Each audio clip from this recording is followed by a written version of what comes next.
This video was originally uploaded to TikTok, however, they didn't like it, and so I got a strike for it. So instead, I'm going to upload this to my YouTube channel, and there will be an update to what kind of content is going to be coming in the future, why I haven't been able to finish any of the long-form videos that I promised I would work on over a year ago now. So without further ado, let's just play the intro and get into this. Somebody once told me the world is gonna roll me. I ain't the sharpest tool in the shed.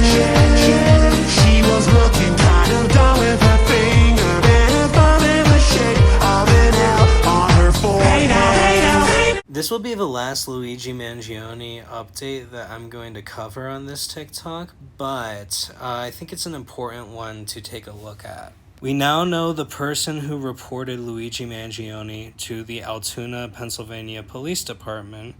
Her name is Nancy Parker, and her public Facebook was found.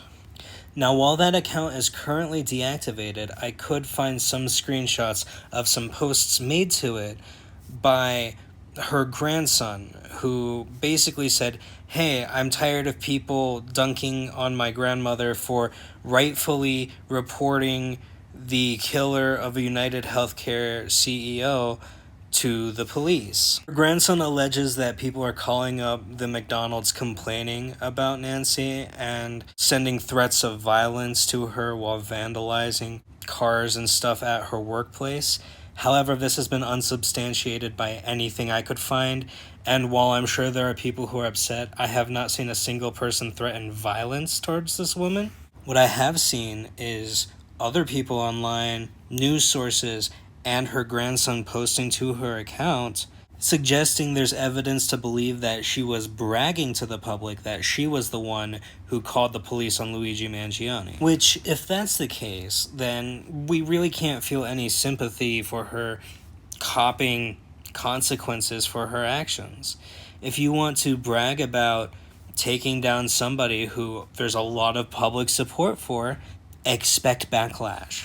I don't think she deserves threats of violence, but from what I can see, all people are doing is clowning on her nonstop. And I don't feel bad for people making fun of her because she got fired for calling the cops on company time. It's also confirmed that she's not getting the $60,000 in reward money either. So as I said before, being a class traitor does not pay.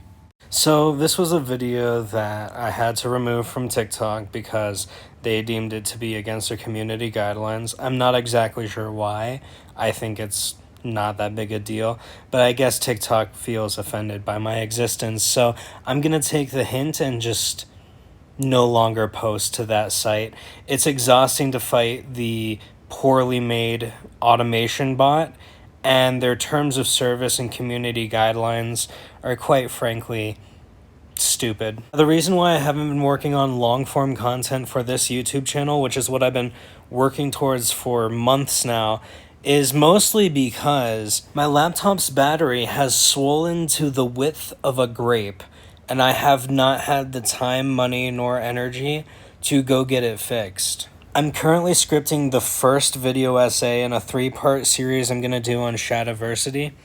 I decided to cancel the John Cragen video I was working on because his videos that I was going to respond to are just so shallow and pointless that it doesn't even feel necessary to cover his arguments. So my current project is to work on a 3-part video essay series breaking down 3 aspects of Shad M. Brooks, also known as Shadiversity, here on YouTube, and why I think he's just a terrible person. The first video will be looking at his arguments for why AI art is a valid form of art and it's not art theft or stealing. And I'll be honest with you, researching this has been fucking horrible. The second video essay will, of course, be talking about his very creepy book, Shadow of a Conqueror. And the final part of this will be discussing his etiquette within his own niche of YouTube, that being the sword nerd side of YouTube. The reason why I can upload something like this, but I haven't been able to work on the Shadiversity videos, is because all of this is edited in iMovie on my iPad, which is why this feels so low effort compared to content I was making 3 years ago. Despite this, I hope you enjoyed the new avatars, backgrounds, intro, and everything I've put into this so far. And with all that being said, my name's Undead. That's all I got.